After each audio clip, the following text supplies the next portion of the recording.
Hello friends, welcome to my channel. আজকে আমি পাবদা মাছের ঝোল রান্নার রেসিপি নিয়ে এসেছি। নিত্যদিনে রান্নায় যদি এইভাবে আলু দিয়ে পাবদা মাছের ঝোল রান্না করা হয় তাহলে স্বাদ হবে অসাধারণ।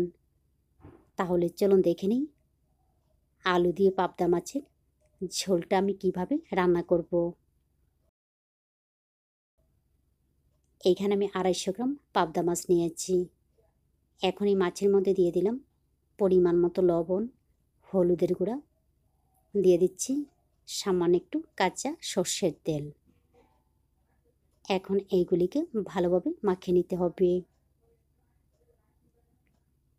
মাছের গায়ে হলুদ, লবণ, তেল ভালোভাবে মাখিয়ে নেওয়ার পর এখন আমি এইগুলিকে ভেজে নেব।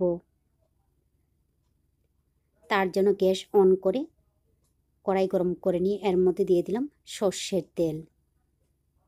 তেল ভালোভাবে গরম হয়ে গেলে লবণ, হলুদ দিয়ে মাখিয়ে নেওয়া পাবদা মাছগুলি দিয়ে দিচ্ছি। একসঙ্গে সবগুলি ভেজে নেওয়া যাবে না, দুইবারে ভেজে নিতে হবে। তো এক পিঠ হয়ে গেলে অপর পিঠ উল্টে দিতে হবে। এইভাবে উল্টে পাল্টে মাছগুলিকে ভেজে নামিয়ে নিতে হবে।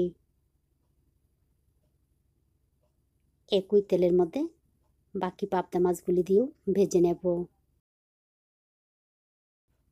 পাবদা মাছ ভেজে নিতে সময় লাগে না, কম সময় হয়ে যায়। তো মাছগুলিকে ভেজে নামিয়ে নেওয়ার পর একই তেলের মধ্যে আবারও দিয়ে দিলাম সর্ষের তেল।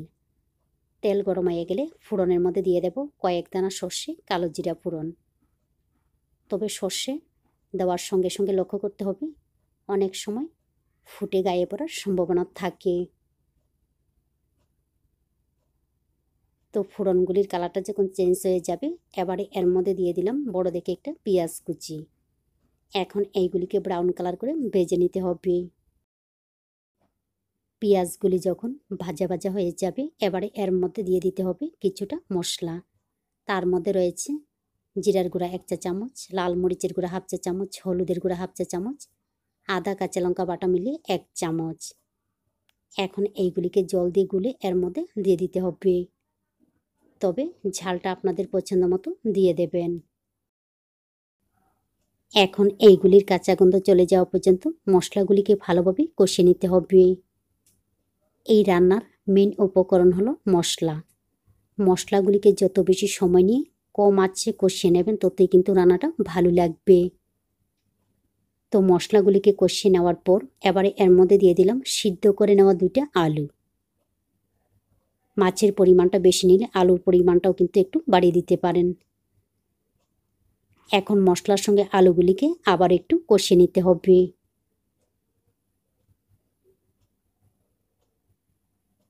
তো প্রায় 1.5 থেকে 2 মিনিট সময় নিয়ে কম আছে এইগুলিকে আবারও কষিয়ে নেওয়ার পর এবারে এর মধ্যে দিয়ে দেব জল। এইখানে আমি প্রায় 1.5 গ্লাসের মতো জল ব্যবহার করলাম। তবে জলের পরিমাণটা আপনাদের পছন্দ মতো ব্যবহার করতে পারেন। এখন চুলার আঁচটা বাড়িয়ে দিয়ে ঝোলটাকে ভালোভাবে ফুটিয়ে নিতে হবে। ঝোলটাকে কিন্তু ভালোভাবে ফুটিয়ে নিতে হবে, না হলে কিন্তু পাংশে ভাব লাগবে।